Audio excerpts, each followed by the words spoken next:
Samp and Chance, let's get it started. Hey, everybody, welcome back to another episode of Samp&Chance Boxing. I am your host, Bobby Sampson, joined as always, my man with the master plan, Mr. Chance Michaels. Chance, how you doing, buddy? I'm doing pretty good. Yourself? Can't complain, man. We are here on the eve of Navarrete returning, and we have Emanuel Navarrete on this card as well, all happening out of Phoenix, Arizona in the desert there. What are your takes on this card, man? Let's get into it. I'm excited. It's a good card. It's a very good card. It's young up-and-coming fighters with a proven fighter, Navarrete, who's always action-packed, win, lose, or draw. He always brings the heat. So this is a good card. There's a lot of good things going on in boxing. Top Rank's going to be most likely come back to ESPN again. When they do that, hopefully we'll start seeing these guys on the more mainstream level instead of on Facebook fights and stuff. So, yeah, I'm excited.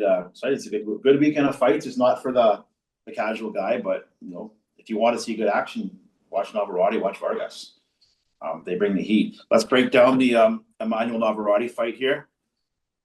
I'll give you his background quickly, and then we'll go into his opponent, Eduardo Sugar Nunez. I feel that name Sugar is overused in boxing. It's too many Sugars. Sugar Ray Robinson, Sugar Ray Leonard. You know what the unfortunate thing is? I don't know anyone who's given himself the nickname. It's always given to them. No, I know, but we've got to find some new names. You know what I'm saying? But okay, Navarrete, let's break it down here. He's got a great record: 39 wins with 2 losses, 32 KOs. He's a veteran 3-time division world champion, known for his relentless pressure, high volume punching, durability, and as I just said, fan-friendly style. The guy's fun to watch. He's the current WBO super featherweight champion, having defended it multiple times since capturing it in 2023, with wins over notable people like Liam Wilson. Okay, fast forward up here. This is his opponent, Eduardo Sugar Nunez, 29-1, 27 KOs. To break it down, people that don't know math, it's a 93% KO rate. So this guy is no slouch. This is going to be fight of the night, potentially fight of the year, or early in February, but still going to be a good fight. He is currently the IBF super featherweight champion, having won the belt previously against Manzanari Rikishi. So let's get to the fight breakdown. Both fights is really quick here, and I'll pass it over to you. This is the all Mexican unification clash promises 2 knockout artists with contrasting styles. Navarrete thrives in wars, marching forward with endless combinations, body work, and resilience to absorb punishment while breaking opponents down over rounds. Nunez brings unique fight style, fight-ending power that could look to land one big shot early. So that's his style. That's what he does. It's a step up for Nunez in terms of opposition quality, while Navarrete faces a dangerous puncher who could exploit any decline that is possible with Nunez. Look for all Mexican war. Somebody's going down. This is not going to decision. That's my guarantee. Pass it over to you.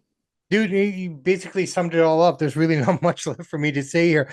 Look, Navarrete is coming into this thing as the experienced champion. Okay, we already know that, right? Mm-hmm. He's got the smarts, he's got the volume punching, and he has the boxing IQ, and he is polished. So, you know, it's all about range, timing, form, and control that he needs to be focused on. Mind you, though, like you said, he's going up against this ferocious puncher, this young blood who is not afraid of anything. He's willing to risk it all. So this is what the question is. Does the calm, polished man give in to the ferociousness and get off his game plan? Or will the other guy be humble? You know what I mean? This is what it comes down to for me here. So this is what makes this match beautiful. And because you got 2 Mexicans, like you said, rarely do 2 Mexicans in the ring disappoint. Never. Rarely. Rarely. You know what I mean? Yeah. So I'm looking for a close fight here, absolutely. But I do think that smarts and technicality will pull out. And I think Navarrete wins this one by decision, in my opinion.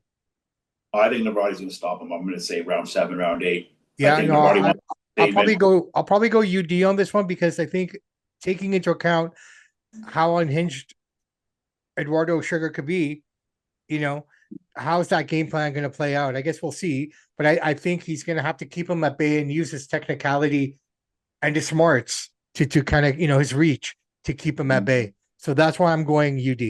I just think Nunez never fought anybody like Navarrete before. He's never fought this type of competition, as I said before in the opening monologue.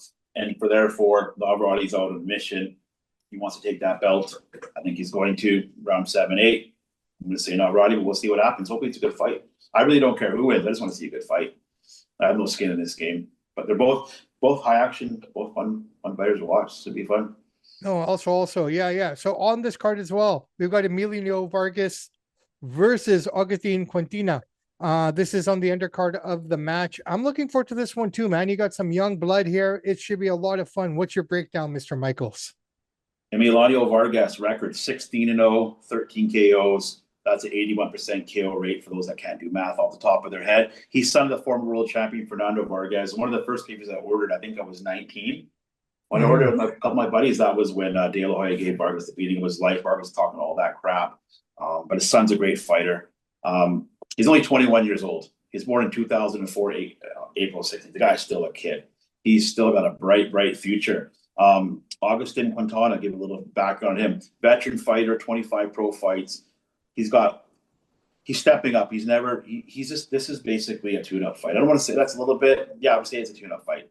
Nobody knows who Augustin Quintana is. This is a fight for Vargas to come out here, knock this guy out in 4 to 5 rounds, and just keep putting him higher up on the pedestal. And this is what this is for. This is what he should do.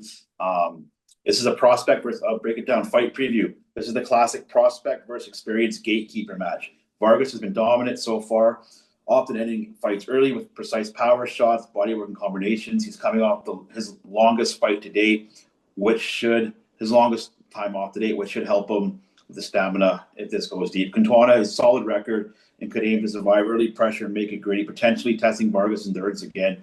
However, that is highly unlikely. This guy's going down in 4 to 5 rounds. He's 21, and this is the old veteran, the young lion, the lion's hungry. This old veteran's just not on a high left level to stop Vargas. I would be a huge upset if Quintina could do it. Well, basically what we're looking at is... Never say never. We saw Buster Douglas do it. You just don't know. Well, like I said, what we're looking at here is the undefeated prospect with power and momentum going up against the durable, experienced challenger. Like you said, it is a gatekeeper match here. Anything can happen here. I mean, August. I got a feeling we're going to see a highlight knockout from Vargas. This is my gut take. Probably. And that's where it's all kind of leading to. You're right. But again, like you said, you never know, right? Augustin might want to come out there and prove everyone wrong that he isn't that old man. He still can go.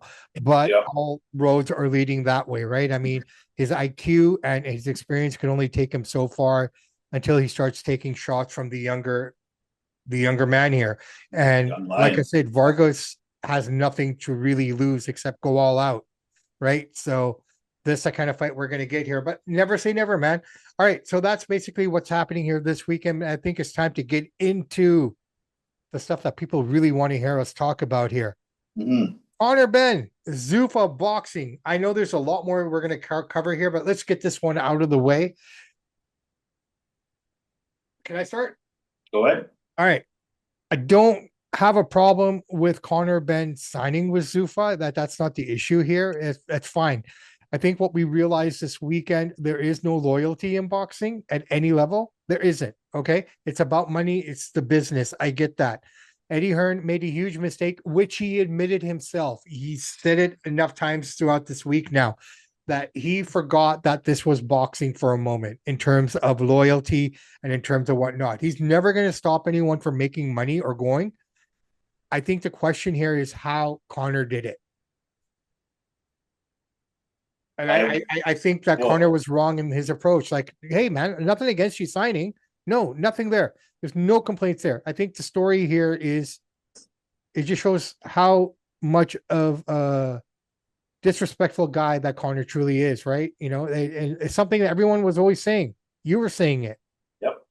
I was about to say, so what is it? So there's like 3 or 4 things here. Number one, what do you expect out of here? We know what this guy does. He does PEDs. He's not a great character guy. But what do you expect? Okay. Number 2, don't mouth off the big dogs. You started talking smack about Dana White. Dana White said nothing back to you. What did he do? He yanked your fighter. I get it's for one fight. After this fight, we don't know if he'll resign, where he'll go. We don't know. But he yanked your fighter because you mouthed off. Had you not mouthed off, I don't think Dana White would have been too eager to grab Conor Benn. Conor Benn is not that well known over here. And I'll give you a prime example. My buddy Hardee, casual fan. He watched Garcia fight. He watched all the MMA. He goes, Conor Benn, never heard of the guy until he fought Eubank a couple times. We never knew who he was. So over in Europe, massive star. Over in America, he's not a massive star. Another reason why Conor Benn signed over here is he becomes that massive star. He's got the personality. He's got the crazy look. He's outgoing. He's flamboyant. He's a good fighter. So Dana White will make him that star over here. We don't know what happens after the first fight. Eddie Hearn is the Tony Khan of boxing. He's a very sensitive man. He's mouth. That's like Tony Khan mouthing off Vince McMahon. You're gonna mouth off Vince McMahon. What happens? You're gonna mouth off Dana White. That's what happens. You're playing the big leagues, Tony. And for Eddie Hearn to say I forgot his boxing is total crap. He got the rug pulled from under his feet. He was trying to be an alpha male. He got put in this place by Dana White, and Dana White's laughing at him. And he didn't have to say anything. What did Dana do? It's not his money that he's spending. But he's still no decisions are made. It's like you can say things about Triple H. No decisions are made without Dana White agreeing. He's the promoter. He signs them. He makes the matches. So they wouldn't have. Yes, it's not his personal money, but he wouldn't have made this deal unless he wanted to use Conor Benn. They would have. Turki never would have made this deal without on the topic of Dana. On the topic of Dana, and I just want your opinion. Okay, I'm not saying this is right or wrong. Yeah. Just something I was thinking about. I'm an Apple guy, right? Mm-hmm. Okay, I'm going to start with that. I'm an Apple guy. I got iPods, AirPods, iPhone, MacBook, you name it. Yep. I'm always going to be Apple. Even I don't agree with a lot with Apple in terms of what they do and how they release products and things like that. But I'm too deep in. You're an Android guy. Mm-hmm. It's too late for you to change. Your music is on Spotify. Mine's on iTunes. You know what I mean? Everything is set up. For me to switch would just be too much work. Yeah, it's too much work. Yeah. Okay, same with you. Okay, so I get that. But I will not sit here and say that Steve Jobs was everything Apple. Steve Jobs had divisions, but he had everyone else behind him doing all the work. Okay, like this touch technology, he never invented it. They bought it. Yeah. And they used it. They used it the best way possible that no one else could use it that way. And everyone started changing in that way. So yes, he's a pioneer in that sense in terms of change, but he never created anything himself. Yeah. Okay. He walked into a room and said, I want all the music in this little box, the iPod. Make it happen. And he walked away. All right. So I look at Dana White the same way. Like he hasn't really done anything himself. You look at and I'm not shitting on the guy. He's accomplished stuff. Don't get me wrong. Okay. But I find that myself personally, I found the parallels to be very similar, that both these guys have visionaries, but they haven't done anything themselves. It was the Fertitta's money that bought the UFC. It's the Fertitta's money that's doing Zuffa. But Dana doesn't book anything in UFC. He doesn't do the matchmaking. He doesn't do the contracts. And he's not doing the same stuff over here in Zuffa. It's all Tony Khan. Well, so there's 100 things you put in a box. So number one, let's go back to 2001. Yes, Dana White got Fertitta Brothers to buy UFC. Dana White is the brains behind UFC. Fertitta Brothers will tell you that. He brought UFC from a dead broke promotion. They got it for $1 million into a $1 billion brand. It's overtook boxing. It's overtook WWE. Why? Because of one man, Dana White. But what did Dana do? Hold on. He had everyone behind him. So hold on. It doesn't matter who has the money behind him. He's the one, the brains behind it. Fertitta Brothers couldn't have done. If there was no Dana White, there is no UFC. This thing would have been bankrupt and gone. So Dana, what did he do? We're going to have the best fighters. You're going to fight only in the UFC. We're going to put on marquee matches. We're going to go to all the marquee arenas. We're going to make this the best thing in the world. So to take out boxing, he didn't take it out, but they're more popular than boxing. We're going to be more popular than wrestling, which it is. And he did that. All Dana White's brainchild. Wasn't his money. Didn't need to be his money. He doesn't need. He's there for the brains. He's a businessman. He knows, and he does book the fights. He gets the final say on all the fight cards. There'll be matchmakers that'll say, let's do this and that. He'll make the final call. And Dana White is involved in the negotiation with the top fighters. Like you always hear, Nagano says, Dana White wouldn't pay me. Dana White does do the contracts. He may have guys with him helping him. He makes the final say. Everything is the final say. There's no way Zuffa brings in Conor Benn without Dana White saying, we want him. Dana White got pissed off at Eddie Hearn because Eddie Hearn's mouthing him off. It was all right. We'll take the fire then. We'll make him Dana White is going down. He already is. If he retires right now, Dana White is going to go down on the Mount Rushmore promoters. You're going to have three guys on there so far. You could maybe say four, but right now we know there's three guys. I'm just going to talk in combat sport. I'll throw wrestling in. You've got three guys: Vince McMahon, Bob Arum, Dana White. Fourth guy's up for debate. Those three are sitting above everybody because they've done stuff that nobody else can do. Dana White's still young. He's not even 60 yet. And he's a great matchmaker. He's a great promoter. And Dana White he's an alpha male. He walks into a room and says, UFC is the best. And that's what we do. And look, and the numbers don't lie. UFC is more popular than boxing and wrestling. Well, I don't think he actually, in my opinion, I think it was old Turkey that was behind the Conor Benn signing. He may suggest it, but Dana White gets a final say. Turkey's already said that. But anyways, I look at Steve Jobs. I look at Steve Jobs and Dana White in the same kind of place. You know, like they're great visionaries, but they have everyone else doing everything behind them. No, not with Dana right? White. No, he said it himself. He said it himself. He doesn't do anything in UFC anymore. He does lots of stuff, dude. He promotes fights. He said he doesn't do matchmaking. He doesn't do the contracts. He does all the big fights. So why would he say that? Who do you think's putting together the White House? I haven't seen that quote. I can't say. I need to see it before I can verify it. But he's putting together the White House card. I can verify it for you, man. He said it. Okay, well, send the quote or put it up on one of our socials. I haven't seen it. But Dana White he's a better promoter than Eddie Hearn. He's a better promoter. He is. He's sold. Who's sold more pay-per-views? Dana White. Wait, UFC? Okay, sure. Yeah. Yeah, that's what I'm saying. Overall, he's a better promoter. He just started in boxing. We can't compare the boxing right now. I'm talking who's accomplished more as a promoter in their career. Dana White is miles ahead of Eddie Hearn. Can't even carry his bags. I don't know, man. That's a question. Dude, Matchroom's not a global brand. It's only, Matt, put up the numbers, dude. I'll put them up on X. Show me Matchroom's highest pay-per-view. I'll show you UFC's highest pay-per-view. Let's compare them. Matchroom is big in Europe. UFC is global, dude. It goes everywhere. Matchroom doesn't go to Brazil. They don't go all over the place doing this. Dana White will smash Eddie Hearn. I'm not saying Eddie Hearn is not a good promoter, but Eddie Hearn shouldn't have mouthed them off. He started this, and Dana White finished it. And this is going to be a good war because this is good for boxing. I think Turkey finished it. I don't think Dana White finished it. Turkey's got the money, but Turkey put Dana White. At the end of the way, Turkey is Dana's daddy. No, absolutely not. I think so. No, dude, that's crazy talk. I'll tell you how much of it's crazy talk. I like that. It is because it's not true. It's not true. I'll tell you an example. You know what Peloton is? Yeah, the bike. Yeah, okay. They were a sponsor of UFC. They called up Dana White and said, you are not allowed to bring Donald Trump to UFC or we're going to pull your sponsorship. You know what Dana White said? I saw that, dude. Yeah, great. So that's my example.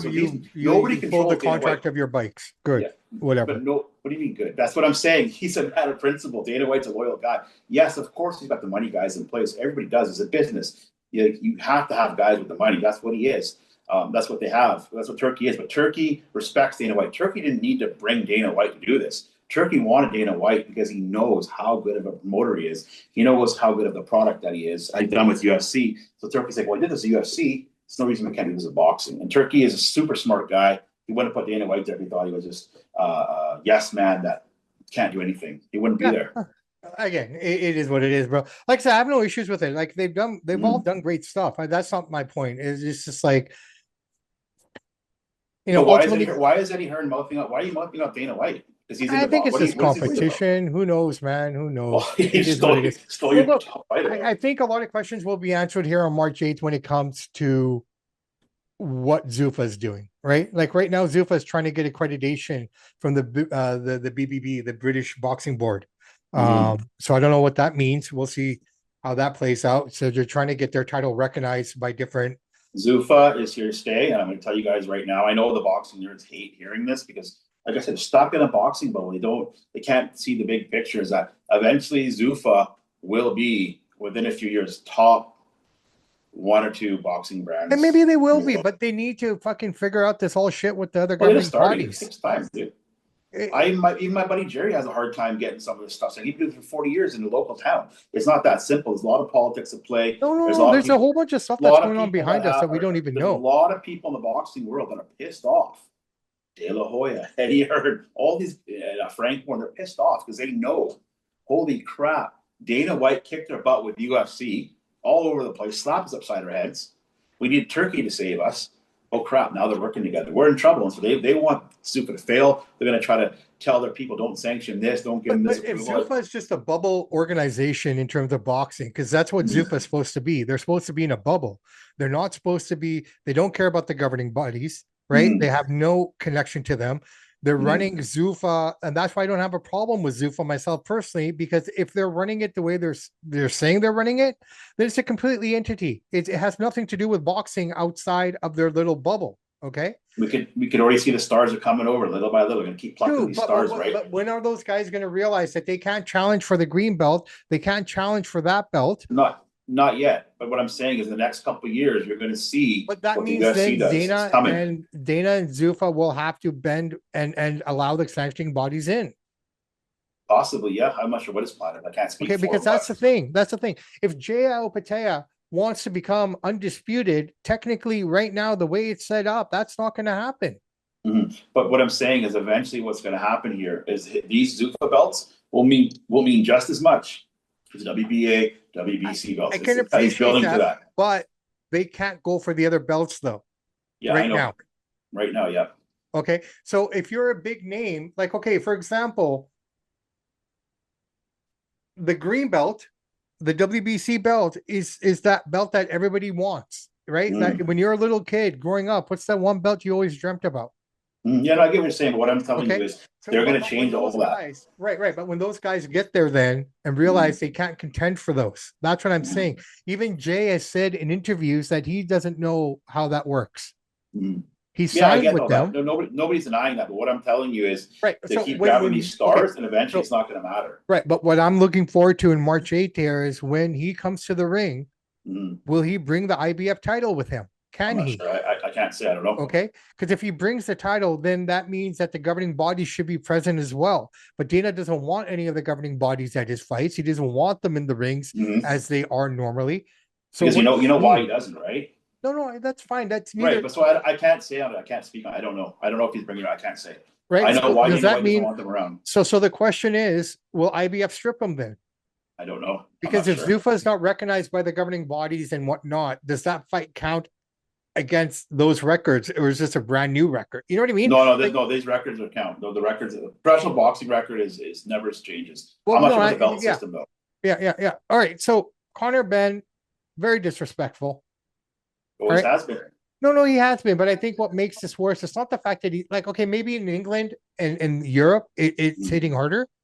Over here, I'm looking at more from the perspective of you didn't even have the common decency to call the man and tell him. Even when he reached out to you, you know, like it was all through his lawyers.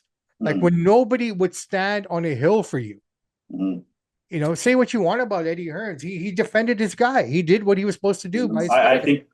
I think that Conor Benn, from what I gather, has no respect for Eddie Hearns. He thinks he's just a goofy guy that he doesn't need to bother to give him the common courtesy. I agree. He should have called up Eddie and said, "Hey, dude, I'm going with Dana White. Better opportunity to see you." He should have. But we all know Conor Benn is not a great character guy. Well, this proved it, right? This proved it, right? I mean, this really solidified that. That's the shitty part of it, is how he did it. It wasn't the fact that he did it. Okay, because I'm look, dude, if someone says to us right now, "Hey, Samp&Chance, we're going to give you $50 million to do a podcast." Fuck it, we're on. Yeah, no, I get it. He didn't go about it right. Right. I agree like, with that. You know, and Eddie said himself, like, look, it's not about the money. He who am I to stop anyone from making money? It's just the way he did it. Considering, I totally agree. It's totally classless. It's like AJ doing it to him that way. Yeah. You know what I mean? It's just like, have the common decency. Hey, listen, they're offering me this. What do you think? That's all you had to do. It's a big block. It makes Eubank, and Eubank's a jackass too, but it makes Eubank look like a fucking star right now. It's funny because I see all those memes with Dana White and Conor Benn, and you see Eddie Hearn in the back with egg on his face. Like Conor Benn's a classless guy. He's never going to be a classless guy, a classy guy. He's entertaining, and they're going to try to make him a star in North America. So who does he fight? He's not a star over here. One fight. Who? I have a feeling it's Rolly. Maybe Garcia. Ryan has. Okay, let's talk about that. We didn't even touch on that, bro. Let's talk about that. I don't know what Dana White's up to. It's hard to say. It'll be a marquee name though. Look, they brought in. They were talking about a few heavyweights. One of them being a world champion, a former world champion. Now we know who that former world champion is. Andy Ruiz. Buzz Ruiz. Okay, I didn't hear that. He signed with Zuffa. So he's in there. So you got two heavyweights now, Ajagba and him. Here's the thing with Zuffa. I'm still very impressed with it. I get it all. And yes, they're putting on the best fights, but let's keep in mind what level these fighters are at. Okay. We're not looking at A+ tier, A tier. We're looking at maybe B, but mostly C, D fighters. But they're best at their levels, which is fine. Yep. I get that. Okay. And that's what I mean by when they're putting on great fights. I'm not saying they're putting on awesome fights, but they're putting on good quality fights of guys that are at the same level as each other, which is what you want to see in boxing, right? Like a prime example is what we're getting this weekend with Emiliano and Augustin. Okay, we got a gatekeeper versus a young dude. Well, another good thing about this Dana White thing is that it sparked ESPN's interest in boxing again. That most likely Top Rank will be back with them in spring, which Top Rank means is Top Rank has such a good crop of young fighters. I don't even know if they have veterans. anything left, man. So many guys. Oh have yeah, moved no, they got away. guys. They got lots of guys, dude. No, I know. Guys. I'm just trying to be facetious, but Bob's lining his fighters up. But when he gets back on ESPN, he'll generate some more money. He'll start doing their own cards again. Tessitore's gone. Obviously, he's with Zuffa now, and that's fine. They still have Tim Bradley. And another thing, Dana White put together a great commentating team too. So no, I think it should be fun. Let's see what they do. Let's see where they go, man. Yep. Top Rank needs a home. We got to get them home. Oh yeah. Okay, we didn't talk about it, man, but was Ryan Garcia on drugs this weekend, or was it just him finally waking up? I can't say he's on drugs. I don't know. He looked great. Here's the thing: Barrios is slow. He has no head movement, and he's flat-footed. Pacquiao beat the crap out of him too. Pacquiao should have won the fight. They robbed Pacquiao. They didn't want to have the old man having the belt. But yeah, it was easy work for Ryan Garcia. Garcia, Pacquiao would have sold so much more. Oh heck yeah! Barrios was tough, man. He got knocked down. He got right back up. He finished the fight. He's tough. He can take a good punch. He even said Pacquiao cracks hard. Pacquiao even said, man, he's hard to put down because he's tough. He's young, but he's slow. He had no game plan. Even Joe Guzman was saying, he's not listening. What do you do? And Garcia is just too fast, too strong. He looked great against a slow, stationary fighter. When he got knocked down in that first round, everything changed for Mario. His whole game plan changed, his mentality changed, everything changed, right? I mean, everything, they say, oh yeah, we were prepared for this, we were prepared for that. Then how did he tag you so early on? I know. Right?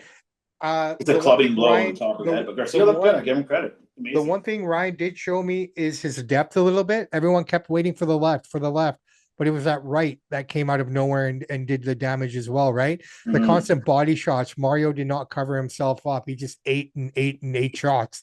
Yep. And Mario, from that first knockdown onwards, he couldn't find his way. He couldn't. He was a deer in headlights, and the worst possible scenario played out. And I wasn't thinking about Ryan. I'm just thinking, man, Manny got ripped off. Oh, I knew they screwed Manny a few times now. The whole time I'm watching that fight, I'm thinking, Manny.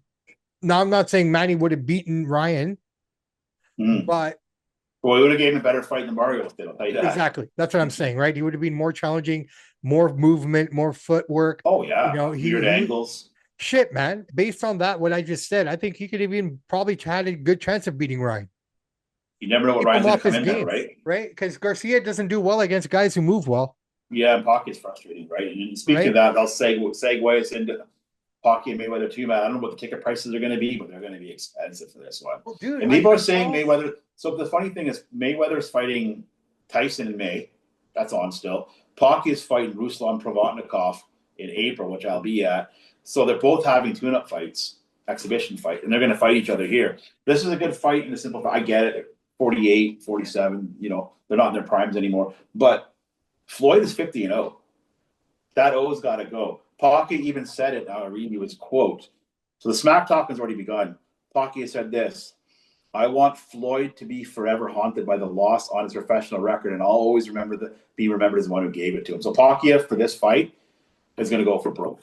And he wants to give them that O because he knows he's better than him. He feels he's better than him. And I'm not saying he's going to win.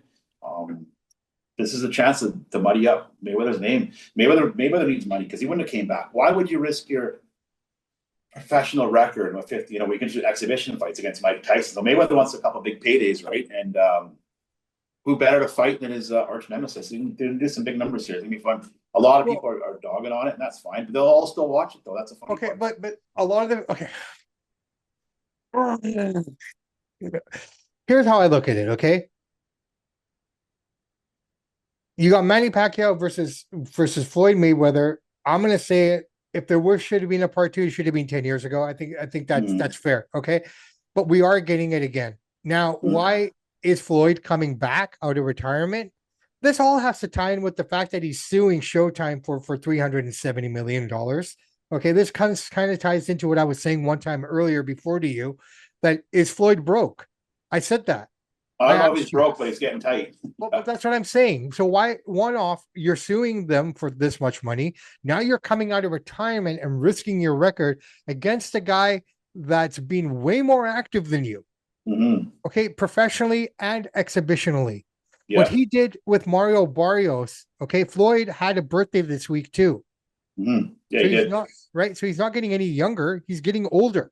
Mm-hmm. All right. If Floyd loses to Manny, what's Floyd going to say? Oh, I didn't, I was old. I didn't have enough experience, blah, blah, blah. Or are we going to see it again where they're going to do something and screw Manny? That's what I'm scared of here, The man. problem is that unless, see, Manny has to knock the guy out or just dominate him, because if it's a close fight, they're not going to give Manny the win. But that's the thing. He's not going to knock him out. He's going to dominate him like he dominated Barrios. He will, because I don't care how good you are. If you haven't had a professional fight in how long? When was the last time he fought professionally? Floyd? Yeah. Conor McGregor. No, he had one after that, I believe. No, that was it. That was it. Okay, so that was what? 2015? 16? Something like that. 10 years out of the ring.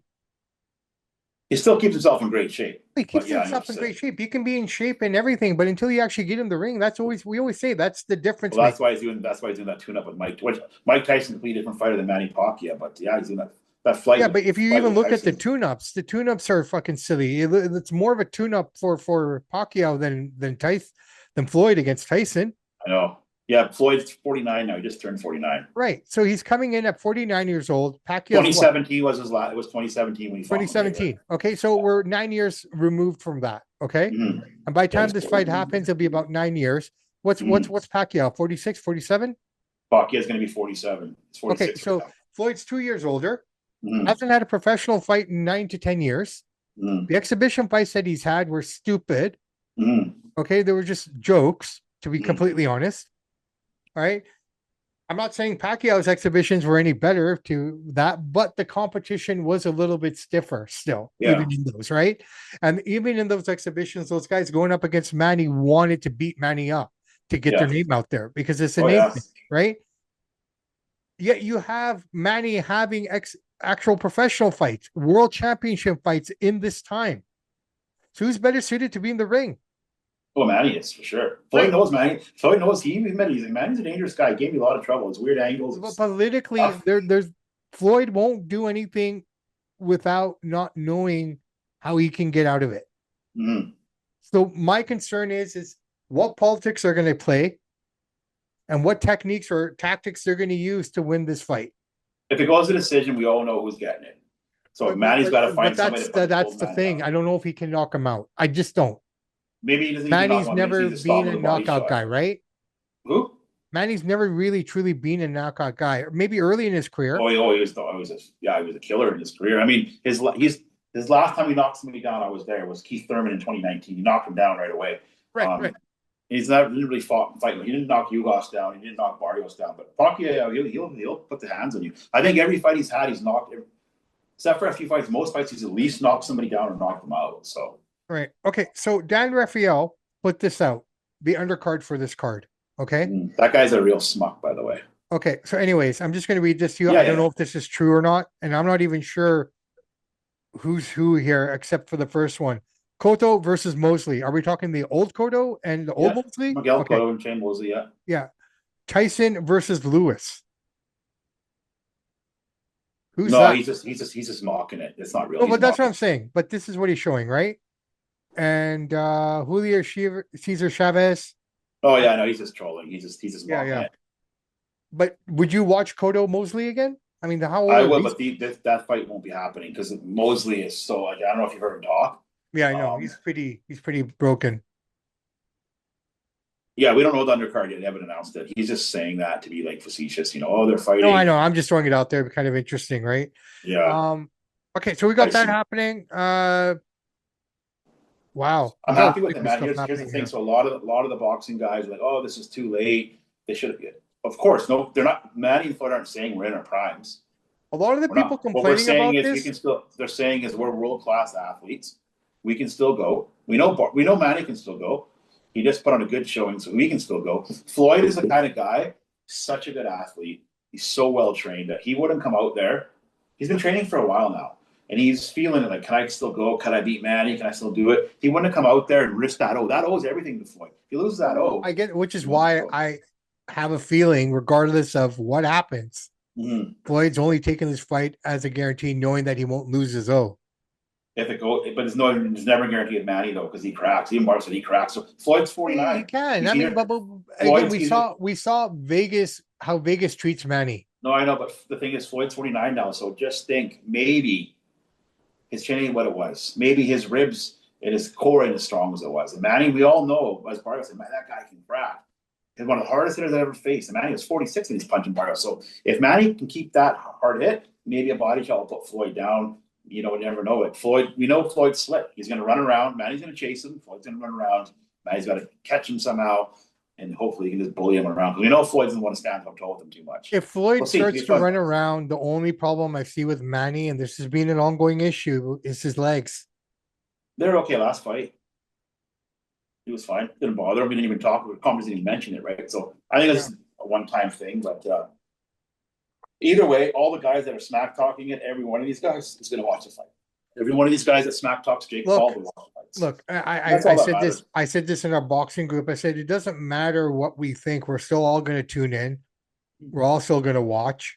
This is boxing. This is what we do, right? Some of these guys are saying, "I wouldn't go to the fight for free." You guys are full of crap. These are what I call boxing. There's boxing snobs and there's wrestling snobs. You're telling me right now you're outside of Saphir, fight capital of the world, beautiful Las Vegas. Somebody says, "Here you go. Go watch Pacquiao and maybe they're for free." These guys, no, my morals, like this is such clown talk. You may not want to pay for it. At the end of the day, I'm obviously, like, you and I are talking about it. We're going to try to get down there. As best as I gotta watch Pacquiao fight 3 times live in 1.5 years, right? I went to Barrios, I won Provodnikov, sucks at WrestleMania on that weekend's busy, and I'm gonna go in September. And because I know this is it. I'll never see it again. It'll be my 10th time. I think for me, going down in September, the fight's the fight. I get it, but it's how many people are going to be there. That's like the boxing community, the boxing community is going to be there. So, from a content creation standpoint, that's like heaven. The access to so many people. Wait until the press conferences, because Floyd's going to start doing all that smack talk. Manny's not really a smack talker. Manny doesn't like Floyd as a person.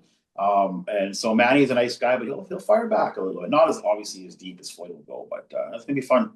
All right. Well, you know what? I think it's that time of the show as we're getting near. Chance Michaels, it's time once again for international and Canadian boxing history, brother. What do you got?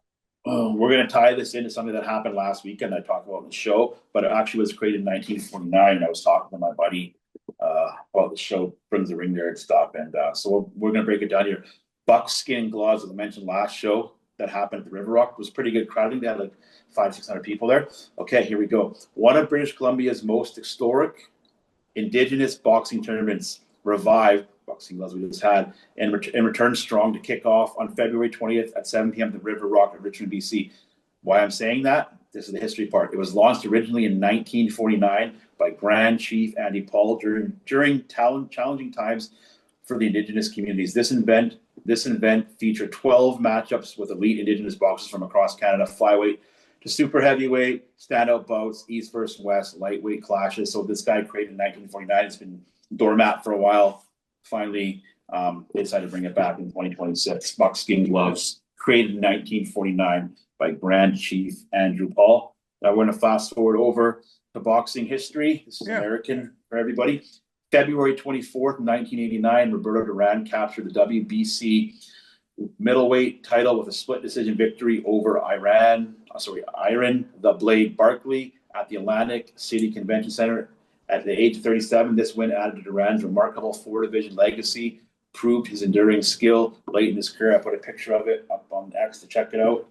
There you go. Roberto Duran, buckskin gloves, 1949. Awesome. So buckskin gloves are back now in circulation? Well, it might do another show. There's definitely going to be another show at the River Rock. Speaking of that, I forgot to mention, this Saturday, February 28th, AMA, my good friend Jerry Gianco's fights are coming back. Fraser E. Hall. This is not a boxing fight. This is MMA. Some pro fights, some amateur fights. You've got 2 buffets. There's the Italian buffet. There's South Asian buffet there. There's a bar, tables only. That doesn't mean you have to buy the table. You can just get a seat. They put you a table around and people. That could be awkward though. You know what I mean? But good fight. Should be about 1,700 people there. And I shall be there. Awesome, man. Awesome. So you got a busy Saturday. We got the Royal Rumble. We've got the Navarrete fight happening not the Royal Rumble, the Elimination Chamber, the Navarrete fight. And we have Jerry's card at the Fraserview Hall, man. So if you're in the area. The thing about this card is that Jerry doesn't really make the fights. You got Mike Hamu that makes the fight. This guy, I don't know what it is about him, but man, he makes some really good fights. Mike Hamu, he just called the promoters and go through all these things. Give me some of your most exciting fighters, and they try to. Of course, every fight's not going to be balls to the wall, but I think they have 12 fights. Sometimes it ends up being 9 or 10 fights because you get the commission back, the doctors back there. Some guys aren't making weight, so you get about 9, 10 fights, and 7 or 8 of them are pretty good because people know we want to bang hard here, work way up the ranks, get more notoriety, right? And it's a good way to showcase what you got. I'm curious to know how much Jerry had to pay to get that hall for Saturday night, considering it's almost impossible to get a hall on Saturday night because of the weddings. I know the numbers. I won't say it on there. I know the exact number. And he's got to remember he's been going there for a lot of years, right? No, I know, but Saturday night's usually reserved for receptions, right? Mm-hmm. So they book it ahead, right? No, I get it. But to get it at that time, that's pretty crazy for a Saturday night in Vancouver, right? You have to be in Vancouver to understand the culture. It's always wedding season here. So, South Asian people, whatever the case may be, those halls are rarely very far and in between available on a Saturday night. Most of these places are booked up 2-3 years in advance because of weddings. So to get it on a Saturday, good for him, man. Hope it's a good show. Hope people turn out. We'll find out. You let us know. Yeah, I think about 500 or 600 tickets are sold now. Plus, you get the walk up, so they can hold 800 people. That's what they allow it. Nice. Good. You got 500 in there, 800 people buying tickets. You can't go wrong, man. All good. Beautiful. Keep the scene alive, man. Vancouver. A lot happens here, people that you don't know about. We do get good stuff here sometimes. You just have to pay attention. All right. I'm Bobby Sampson. He's Mr. Chance Michaels. And in the words of the great AC/DC, those that download, like, subscribe to the podcast, we salute you. We do salute you, ladies and gentlemen. It is the weekend. The days are getting longer. They're getting nicer. It may not be warm. It may not be sunny, but the days are definitely getting longer. So enjoy them. Be out there with your family. Have a great time. Just remember, be safe. Be safe for yourself and be safe for your family, right? Nothing worse in this world than having to deal with nonsense like, paralysis, death. Yeah. All because you didn't think. Yep. Right? 1 second changes everything, Chance Michaels. Yes, agreed. In an instant. Mm-hmm. Right? So just be grateful for everything you have. Be grateful for who you are. And just keep working hard. Remember the caterpillar. Samp and Chance are out.